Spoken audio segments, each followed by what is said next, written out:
Hey there, Year 7 historians. Welcome to today's Explainer. Okay, get ready, because we are diving headfirst into one of the biggest, most fascinating historical mysteries out there.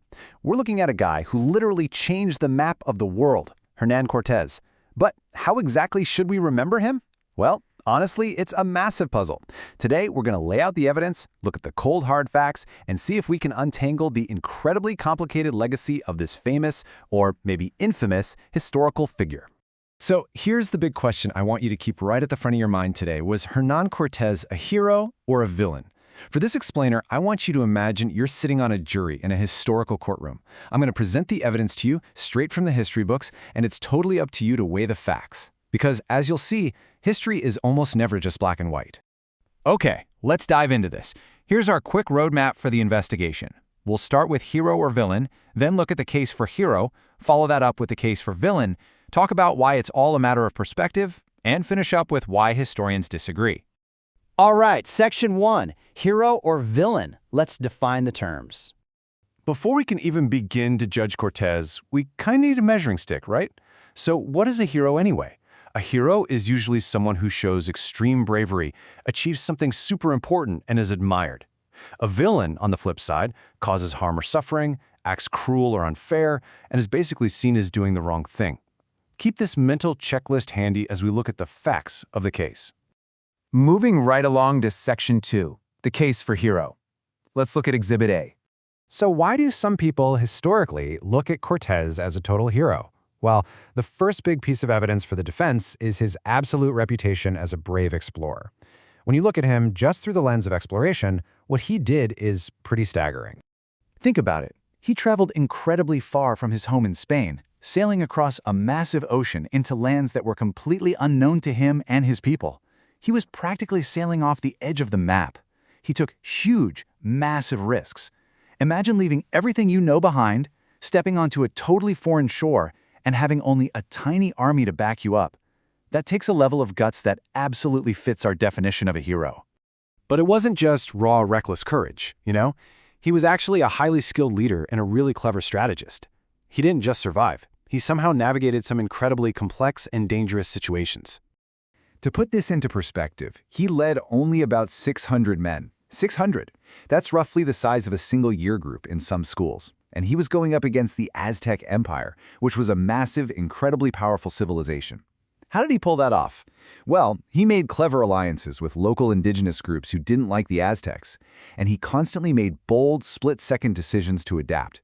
So the crucial point is this. If we only look at Exhibit A, the hero verdict seems, well, really strong. From this viewpoint, Cortés is definitively a strong leader, a daring adventurer, and someone who achieves something historically amazing. If you're checking off that rubric we talked about earlier, he definitely ticks the boxes for bravery and achieving big things. But hold on, Section 3, the case for villain. Exhibit B. As any good historical jury knows, we can't just look at half the story.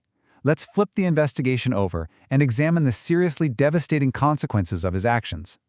Because the darkest reality of the Spanish conquest was the sheer violence and destruction that came with it.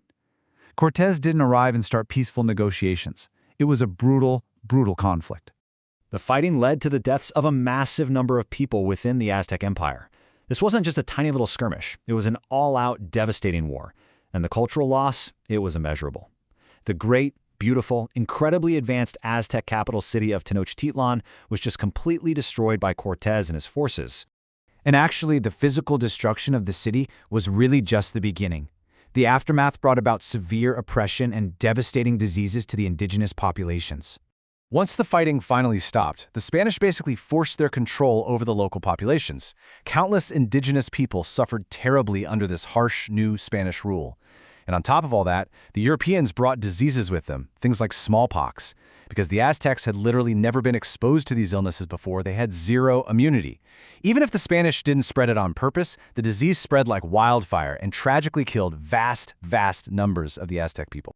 So from this side of the investigation, wow, a completely different picture emerges. The villain verdict points to a man who was cruel, greedy for land and gold, and ultimately responsible for incredibly great suffering. Causing harm, acting unfairly, doing the wrong thing. Those villain boxes on our rubric? Yeah, they are heavily checked right here. All right, Section 4, a matter of perspective. Who is actually telling the story? You see, history isn't just a dusty list of facts. It's a story told by people, and people have totally different viewpoints.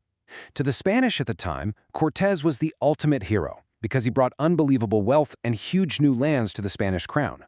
But if you look at it from the Aztec or indigenous perspective, he is undeniably the villain. His arrival directly led to death, unimaginable loss, and the total collapse of their world. It is the exact same series of events, but the viewpoint completely flips the verdict. Which brings us to Section 5, Why Historians Disagree. The Historian's Dilemma. When you open a history textbook, you might be wondering, why isn't there just one simple, straight answer about this guy? Well, the truth is, historians debate this stuff all the time. It's like a giant puzzle. They look at different pieces of evidence. One historian might look at Spanish ship logs, while another reads the accounts of Aztec survivors. They weigh those different perspectives we just talked about, and most importantly, they ask completely different questions of the past. And that leaves us with the paradox. Many historians argue that slapping a single label on him just doesn't work. The paradox is that Cortés undeniably was brave, and he was highly skilled. Those are facts. But it is equally a fact that he caused truly great harm. This means he could be a hero in some ways and an absolute villain in others. He's basically a walking contradiction. So as our historical jury, I am officially handing the gavel over to you. I've got a few final thinking questions for you. First up, should we judge people by modern values or by the values of their own time? I mean, is it really fair for us to judge a 16th century explorer by what we believe is right today? Second question to chew on. Do the results of someone's actions matter more than their intentions? Think about it. Even if Cortés's intent was just to explore and win glory for his king, does that excuse the spread of deadly smallpox and the very intentional destruction of a whole empire? And finally, whose point of view is most important? Does the winner always get to write the history, or do we owe it to the victims to center their perspective? Guys, there is no single easy answer to the mystery of Hernán Cortés. He forces us to grapple with the complexities of human nature and history itself. So I leave the final verdict entirely in your hands. Keep questioning, keep analyzing, and I'll see you in the next explainer.